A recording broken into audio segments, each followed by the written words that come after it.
بعد أعوذ بالله من الشيطان الرجيم بسم الله الرحمن الرحيم ولا تستوي الحسنة ولا السيئة ادفع بالتي هي أحسن فإذا الذي بينك وبينه عداوة كأنه ولي حميم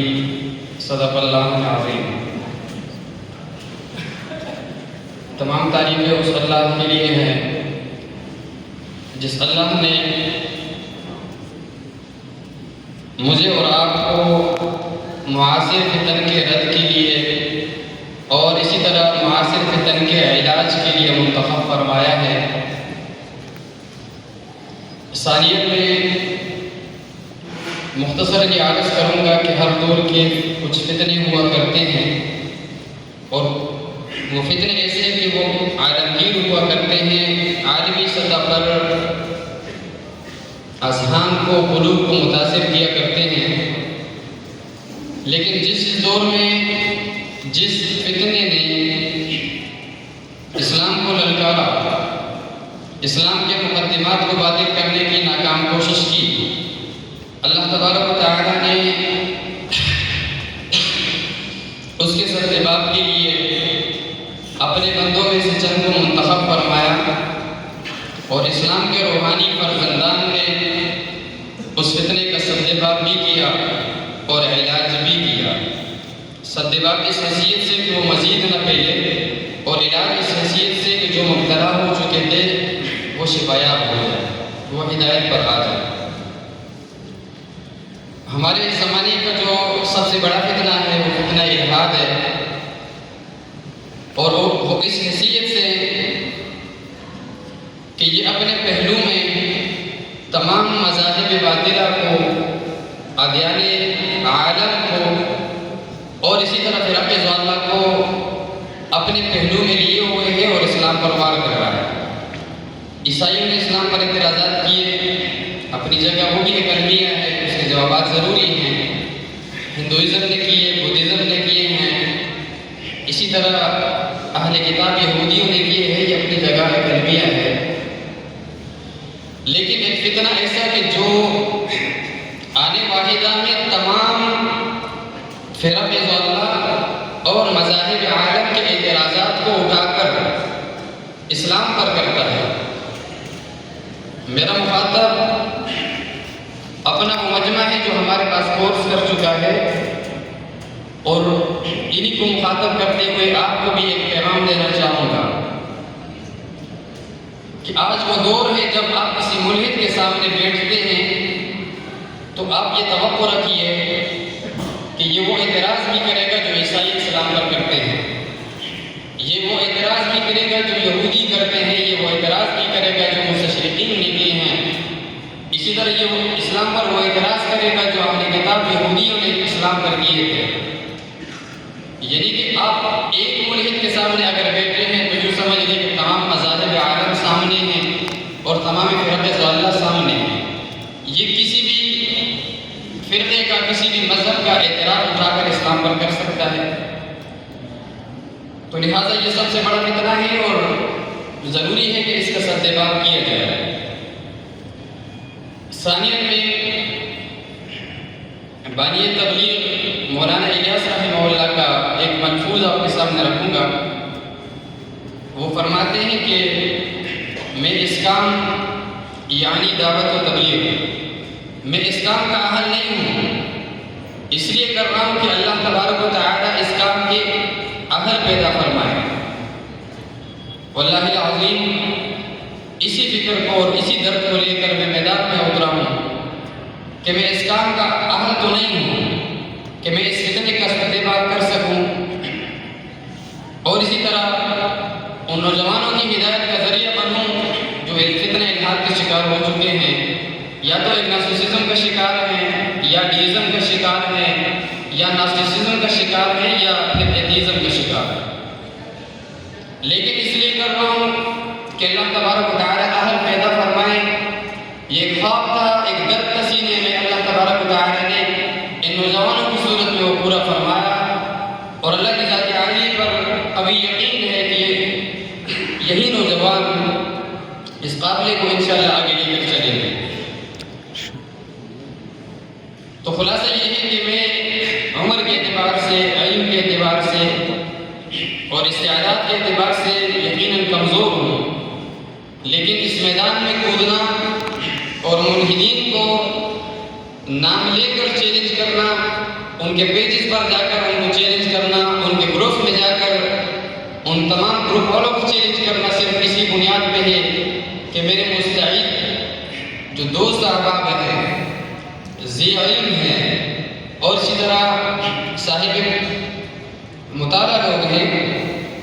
ان کو حوصلہ ملے اور وہ بھی مجھے دیکھ کر یہ سوچ لے، یہ عزم کر لے کہ اگر ایک کمزور طالب علم، ایک کم عمر طالب علم اپنی قلت مطالعہ کے باوجود ان کو نام لے کر چیلنج کر رہا ہے اور کسی میں ضرورت نہیں ہے کہ اسلام کو بھی ایک مقدمہ چیلنج کرے اور اس کو باطل کر دے، تو یقیناً وہ احباب جو مستعد ہیں اور ذی علم ہیں، اسی طرح ذی مطالعہ ہیں، صاحب مطالعہ ہیں، وہ تو بس بطریق اولا اس فتنے کا سرجواب کر سکتے ہیں اور ایک ایک نامور ملحد کو نام لے کر چیلنج کر سکتے ہیں۔ تو عرض یہ ہے کہ یہی ایک درد ہے کہ آپ کے سامنے میں رکھنے جا رہا ہوں کہ آپ کہاں ہیں، خدا را ایک دوسرے کے گریبانوں سے ہاتھ نکال لیے۔ یہ فروع اختلافات، یہ ہمارے گھر کے اختلافات ہیں، اس کو ہم بعد میں تہذیب کو مد نظر رکھتے ہوئے، اخلاق کو مد نظر رکھتے ہوئے اور اسی طرح سنجیدہ ماحولوں میں بھی یہ مکالمے کر سکتے ہیں، ان کو چھیڑ سکتے ہیں،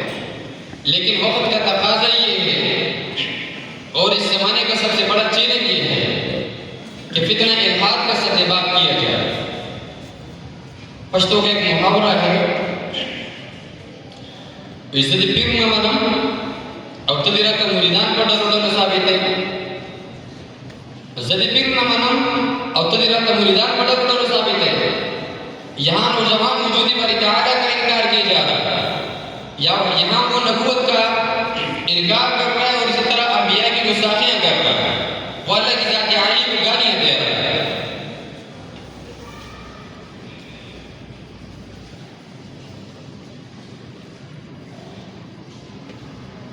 کاش وہ منظر آپ بھی دیکھیں جب ہمارے معاشرے کا ایک نوجوان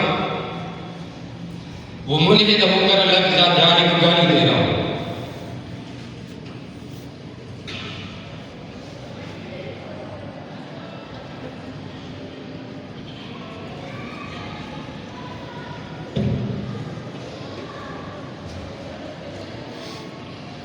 وہ امام الانبیاء کو گالیاں دے رہا ہو۔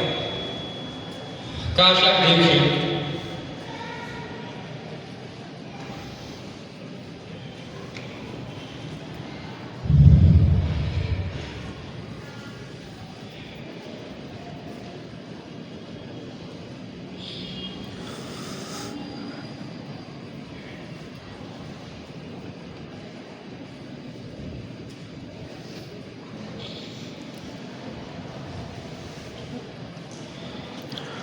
تو ادھر ادھر کی نہ بات کر، یہ بتا کہ قافلہ کیوں لٹا، مجھے رہزنوں سے گلا نہیں ہے، تیری رہبری کا سوال ہے، ہاں تیری رہبری کا سوال ہے۔ ہم 10 عمر بعد ہوئے، ہم نے گھریلو اختلافات کو اتنا ہائی لائٹ کیا، ہم نے فروعی اختلافات کو اتنا ہائی لائٹ کیا کہ ہم اصولوں کا دفاع بھول گئے، ہم نے اپنے نوجوانوں کو سرکش چھوڑ دیا۔ آج ہمارا نوجوان خوف کی وجہ سے ہم سے سوال نہیں پوچھ سکتا، ہم درندے بن گئے ہیں۔ ان کے ذہن میں آ رہا ہے کہ اگر میں مفتی صاحب سے، امام صاحب سے، خطیب صاحب سے سوال کروں گا تو میرا سر اڑا دیا جائے گا۔ وقت کا تقاضا ہے کہ ان نوجوانوں کو لیا جائے، یہ وقت کا تقاضا ہے کہ ان کو سوالات کا موقع دیا جائے۔ بصورت دیگر میرے اور آپ کی اولاد میں ملحد پیدا ہوں گے اور اللہ کی ذات عالی کو گالیاں دیں گے، وہ امام الانبیاء کو گالیاں دیں گے، وہ صحابہ کا طنز کریں گے، صحابہ پر طنز کریں گے اور ان کی ہنسی جو ہے مذاق اڑائیں گے۔ میں لفاظ نہیں ہوں اور نہ مزاج میں تکلف ہے، لیکن ایک درد آپ کے سامنے رکھنا چاہتا ہوں کہ خدا را میدان میں اتریے اور اس محاذ کو سنبھالیے۔ بصورت دیگر ہمارے مقتدیوں میں بھی ملحدین ہوں گے، بصورت دیگر ہمارے علماء کے گھرانے میں ملحدین پیدا ہوں گے۔ میں پچھلی مرتبہ سیمینار میں بھی یہ کارگزاری سنا چکا ہوں کہ ثوابی کا ایک نوجوان مسلمان ہوا اور اسلام قبول کرنے کے بعد وہ کیا کہتا ہے کہ میرا والد مسجد کا امام و خطیب بھی ہے اور اسی طرح وہ مسجد میں درس بھی دیتا ہے اور ایک مدرس عالم ہے۔ وقت کم ہے، نماز کا وقت ہو چکا ہے، مزید تاخیر نہیں کرتے، لیکن اتنا عرض کر رہا ہوں کہ اے میرے نبی کی امت، اے علماء کی امت، اللہ کی قسم اگر آپ نے اس فتنے کا سدباب نہیں کیا تو وہ دن دور نہیں ہے جب آپ کے گھروں میں ملحدین پیدا ہوں گے، جب آپ کی اولاد میں وہ لوگ پیدا ہوں گے جو اللہ کی ذات عالی کے وجود کا انکار کرے، جو مقدسات کی توہین کرے اور گستاخیاں کرے۔ تو اسی درد کو لیے ہوئے رد الالحاد فورم وہ وجود میں آیا ہے اور اسی درد کو آگے پھیلایا جا رہا ہے۔ نوجوان جتنے بھی کورس میں آ جاتے ہیں آپ ان سے پوچھ سکتے ہیں کہ ان کو سیکھنے کے لیے سبق کم ملتا ہے لیکن دیکھنے کے لیے، محسوس کرنے کے لیے درد زیادہ ملتا ہے۔ ہم امت کے نوجوانوں میں اور بالخصوص علماء میں یہ درد منتقل کرنا چاہتے ہیں کہ خدا را اپنے نبی کی امت پر رحم کیجیے، ان کی رہنمائی کے لیے میدان میں اتریے۔ الحمدللہ 1.5 سال ٹوٹی پھوٹی محنت کی ہے، آپ کو یہ لگے گا کہ شاید اس میدان میں آئیں گے تو فائدہ نہیں ہوگا۔ رد الالحاد فورم 1.5 سال سے اس میدان میں کام کر رہا ہے اور 1 سال 1.5 سال کے اس دورانیے میں 38 افراد نے اسلام قبول کیا ہے۔ یہ نوجوان بہن اور بھائی ہیں جو الحاد کا شکار ہو چکے تھے، کوئی 5 سال سے الحاد کا شکار تھا، کوئی 8 سال سے الحاد کا شکار تھا، کوئی 3 سال سے الحاد کا شکار تھا، لیکن جب ہم نے ان کو موقع دیا انہوں نے سوالات پوچھے اور ہم نے ذرا نرمی کی، محبت سے سمجھانے کی کوشش کی، وہی نوجوان واپس آئے۔ المیہ یہ ہے حرم کے پڑوس میں مکہ میں، آپ کو لگتا ہے پاکستان میں ہاتھ سے بچ جائیں گے، میں دینی مرکز کی بات کر رہا ہوں، میں حرم کی بات کر رہا ہوں۔ حرم شریف کے پڑوس میں پاکستان کی ایک فیملی رہتی ہے مکہ میں، اور وہاں کی ایک نوجوان لڑکی جو 2 سال سے ملحد ہے اور 6 مہینے اس کے ساتھ سوالات و جوابات میرے چلے، لیکن 6 مہینوں میں میں نے کبھی ان کو یہ نہیں کہا کہ یہ سوال کیوں پوچھو، کبھی غصہ نہیں کیا، کبھی منکر نہیں کیا، کہا سب پوچھو، جواب آئے گا تو جواب دوں گا، نہیں آئے گا تو مطالعہ کر کے دوں گا۔ 6 مہینے بعد انہوں نے میسج کیا کہ میری شرح صدر ہو گئی ہے اور میں مسلمان ہونا چاہتا ہوں۔ تو خلاصہ یہ ہے کہ میدان میں اتریے، ورنہ دینی مراکز محفوظ نہیں ہے۔ عالم دین ہے معشوق کے نام سے ڈیرہ غازی خان کے ہیں، انہوں نے مجھے فون کر کے کہا تھا جب میری کویت سے ایک مشہور مولوی سے مناظرہ ہوا تو اس کے بعد فون کر کے کہتا ہے کہ مزہ آیا؟ میں نے کہا وہ اس کم عمر میں مجھے اسلام کی دفاع کا موقع ملا اور ایک ملک سے مناظرے کا موقع ملا، میں خوش ہوں، مجھے مزہ آیا۔ تو اس نے کہا کہ اگر یہی سوالات جو آپ نے ملحدین سے پوچھے اس کے جوابات میں دوں، تو میں نے کہا ہم تو ایسا بدل ڈھونڈ رہے ہیں جو استعداد ہو جوابات دے۔ تو خلاصہ یہ ہے کہ اس نے جو آدھا گھنٹہ میرے ساتھ گفتگو کی اس سے یہ معلوم ہوا کہ وہ کوئی عام عالم نہیں تھا، وہ انتہائی ذی استعداد عالم دین کا درس نظامی کا فاضل تھا۔ انہوں نے جو منطقی اشکالات مجھ پہ کیے، اسی طرح علم الکلام کی اصطلاحات استعمال کی، تو مجھے پتہ چلا کہ اس نے صرف درس نظامی میں وقت گزارا نہیں ہے، اس نے کچھ پڑھا ہے، علمی اشکالات کیے جا رہا ہے۔ تو آدھا گھنٹہ گفتگو کے بعد میں نے اس سے کہا